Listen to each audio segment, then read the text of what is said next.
Welcome to the Michigan Golfer Show with your host, Bill Shelton. Join us each week as we explore the people, the places, and the events that shape our great game. Welcome to this edition of the Michigan Golfer. Played in the Masters 11 Bill Shelton. times. Join us each week as we explore the people, the places, and the events that shape our great game. US Amateur. There's no way that I could describe the accomplishments of our guest today, Chuck Kocsis. It's unbelievable in terms of a golfing legend, and has been around for a few years. And for this show and several others, we're going to try to relive some of that and recapture some of those fun times that Chuck had during his career, and he's still playing. And I'm delighted to have Jack Berry, Dean of American Golf Writers, because he's covered some of the things that Chuck has done over the years. Chuck, welcome. And you know, Jack, I don't know where we start other than born in 1913 and go from there. That was a couple years ago. He has great genes. I mean, and still very lively today. So why don't we really start back with some of those early years? Okay, Chuck, let's tell us a little bit about how you first picked up a golf club. Your folks were born in Budapest over in Hungary, came over to the United States. Well, how'd they get into golf? It's a long story, of course, but I was my parents moved to Detroit from Pennsylvania shortly after I was born. As a matter of fact, I just told a story that my father's farm in Pennsylvania was washed out by the Johnstown flood. And they moved to Detroit because one of my friends, my father's friend, wrote him a letter and said he could get a job at Ford Motor making $5 a day. But what I wanted to tell you was I can remember they came on the boat from Erie to Detroit, Erie, Pennsylvania, to Detroit, and I wasn't a year old, and I can remember my mother holding me up to look out the window to see the other boats going by. And that's really something unusual, I thought. But my dad came to Detroit and went to work at Ford Motor, but he quit during the Depression because he had a honeybee business and he was doing real well with it. And eventually, he should have done a lot better, but it's a long story. But as far as myself is concerned, my two brothers caddied at the Redford Golf Club, Emmerich and Alec.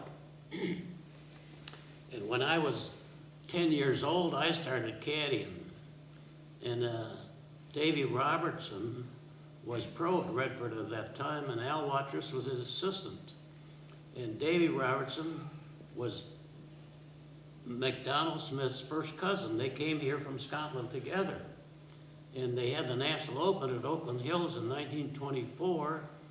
And one of the members said to Davy, I want you to play in that tournament. He says, I'll pay all your expenses.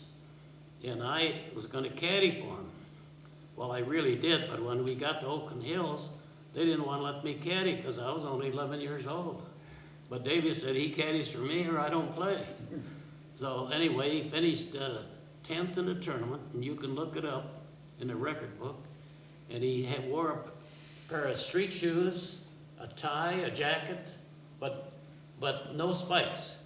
He slipped a couple of times. He might have finished, he wouldn't have won it, but he might have finished second or third in the tournament. And he was so good. Watrous was on the first Ryder Cup team in 1926. And Davy could beat him every day they teed it up. And he'd laugh at him. And Davy, if he had a putt that broke from left to right, he putted it left-handed. It didn't matter how long it was. Putted the other way, he putted right-handed. And I had his putter until recently. I gave it to Bob Reddish, who's a golf collector, and he has the putter. It's a real blade gooseneck putter, but not much of a gooseneck, but he used that putter for a long time. He left here about the time I was in high school, and he went to Australia because the rest of his family had left Scotland and gone to Australia. And I'm playing in the Masters tournament with Norman Van Nida from Australia. And now Davy's 70-some years old, maybe close to 80. And I said to Norman, I said, you ever meet an old Scotsman by the name of Davy Robertson? He says, that old so-and-so. He says, he beats me half the time. So he was a good player for a long, long time. And then my brothers caddied at Redford, and I still have a 8-iron, or what you call a mashie niblick, that my brother gave me, and it's a woodshaft club, of course, and I use it in the woodshaft tournament when we play over here. Redford Golf Club, of course, is No. now Rogel. It's Well, gone through a couple of name changes. We play we played a tournament at Edgewood last year. With And wooden we had sticks. 50 players with hickory sticks, and if we had more clubs, I think we'd have 100 players. Kind of- Did you, when you moved from caddying to playing, did you just kind of take existing clubs of people you were caddying for and knock around ball? When did it get to the point that you said, "Uh-oh, I'm gonna play instead of caddying"? Well, the members at Redford Golf Club were so nice. Well, first of all, I want to tell you that all the clubs in the district paid the caddies 35 and 50 cents a round. At Redford Golf Club, we had to punch a card and we got 35 cents an hour. And all the kids came from the other clubs to caddy at Redford. But Redford had a group of big, strong guys, and when these new kids had come, they'd throw them in the river with their clothes on and tell them to go back home. But anyway, I got playing, and in those days, golf wasn't the same as it is today. You couldn't get it, if you came out to the club for lunch or something, you couldn't just get a game. And many of the members would allow you to caddy for them and play golf with them out of their bag. And I was kind of a special caddy for Harry Suffern. Some of you people may remember Harry Suffern Clothier. And I was a special caddy for he and his wife. And I said it was always $1, $2 tip plus the card.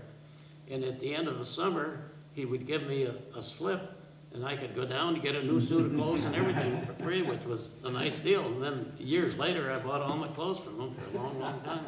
When did you realize that you were a good player?